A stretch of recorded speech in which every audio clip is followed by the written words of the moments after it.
After learning about plant tissues, let us take a look at the various types of animal tissues in details.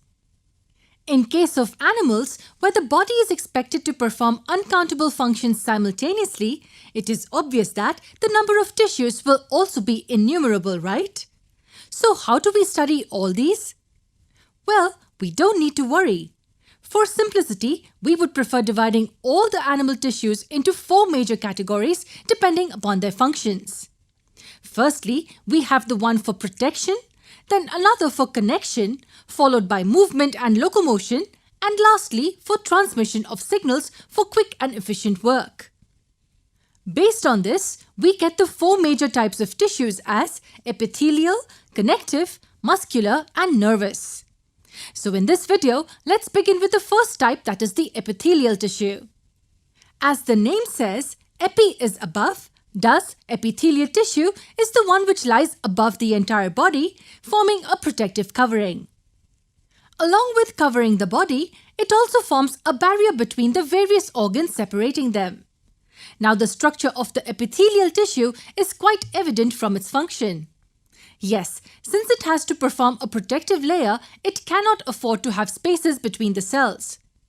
Hence, we find the epithelial tissue to have tightly packed cells forming continuous sheets. The tissues lack intercellular spaces and has extremely small amount of cementing material. So every single substance that passes in or out of the cells needs to cross the epithelial layer at least once.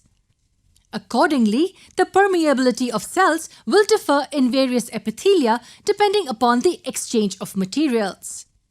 Now, when we talk about all the epithelial cells in general, we need to first understand a common characteristic between them.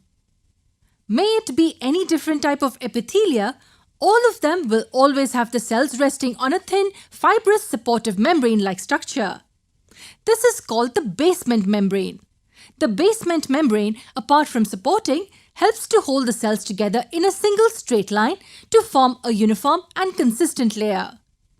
Okay, so getting back to the types of epithelia, in order to study them, let's take a simple example. Imagine this to be a basement membrane. Now, depending upon the functions, let's classify them. So let's say the first function is filtration. What kind of structure should be present according to you? Yes, it needs to be a very flat surface. So this type of epithelium is referred to as simple squamous epithelium. Now let's take up the next function, that is absorption and secretion. For this, obviously we would need a larger surface area, right? Which is why we have these tall pillar-like cells on the basement membrane making up the columnar epithelium. Now at times, we need the strength or support along with the larger surface area. In this case, we slightly change the structure to cube-like cells and form the cuboidal epithelium. Lastly, we have certain organs that need specialized secretions. So in such cases, we need to modify a few cells that would perform secretion of specific chemicals like hormones or enzymes. These are called the gland cells, and the epithelium consisting of such type of cells is called the glandular epithelium. Well, this was about the epithelial tissue in short.